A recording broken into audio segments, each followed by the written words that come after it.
Alright, so back again. Alright, so today we're still going to be doing stuff in the terminal. So click the buttons down at the bottom, click terminal. Alright, so we're going to be doing Python. For me, in my case, it's going to be Python 3. So just check your version here. It'll let you know which version you're using. Alright, so in Python, you can use it to do basic math and even more complex math, but in this case we're just going to be doing the basic math and stuff that you can do inside of the Python interpreter or Python for the terminal. So alright, so you can do addition and stuff inside of the terminal. So as you can see, this is addition. So in this case it's going to be 5 plus 8, which is 18. I mean not 18, 13. So you can do your basic math and stuff here, and then let's do subtraction. So 8 minus 5 give you 3.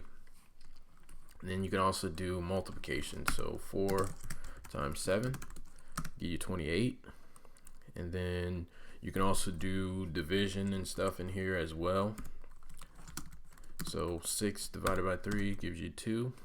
So as you can see here, it's 2.0. The reason it does that is because you have a floating point division. Now if I wanted this to just give me a solid 2, then you'd have to do 6 2 slashes and then 3, which will give you integer version of the number. So the reason it does this is like whenever you have like odd numbers and you're dividing, so it'll give you, so let's do 7 divided by 2, which is 3.5. Now you'll see the 3.5 in this case. Now whenever you do the integer division, you will get, with integer division, it will only give you the closest whole number. So 7, let's see, 7 with integer division will now give you a solid 3. Alright, so let's go ahead and clear out the screen. I kind of don't like having the screen all bunched up. So if you import OS and then do os.system, let's see, system clear. I'm using a Mac, so if you're using a Windows machine, you need to do os.system. So os.system CLS to clear your screen if you are using a Windows. Alright, so let's go ahead and put some variables, mix in some variables while we're doing some math and stuff. So we're going to have a variable called a, and a is going to equal 10. And then we're going to have a variable named b, which is 12, and a variable that is c, that is 8. So I want to get the value, I want to do some addition. So I want to add a and b together and see what values that gives me. So a plus b, so let's do this in our head. So a is going to equal 10 and b is going to equal 12. So this value for this statement should be 22. So as you can see, we got 22 here. So now I'm going to try to switch it up and do something a little bit different. So I want b to equal a, right? So now I want to do a plus b. So what value should I get from this? I should get, now let's look at this. So a was equal to 10. And now down here, I'm saying that b is going to equal a.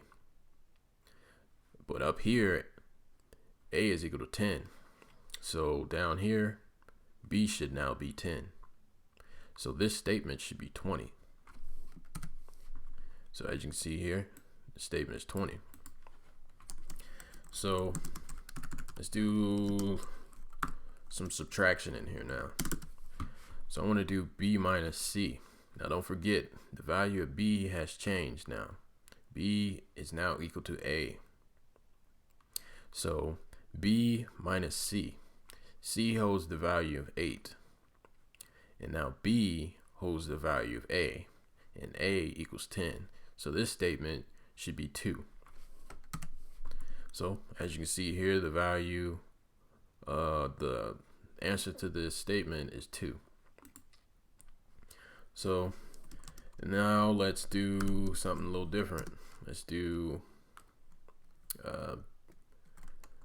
B is going to equal 2 now. So now I want to take the value of A divided by B. So A is still equal to 10 up here at the top, and B now equals 2.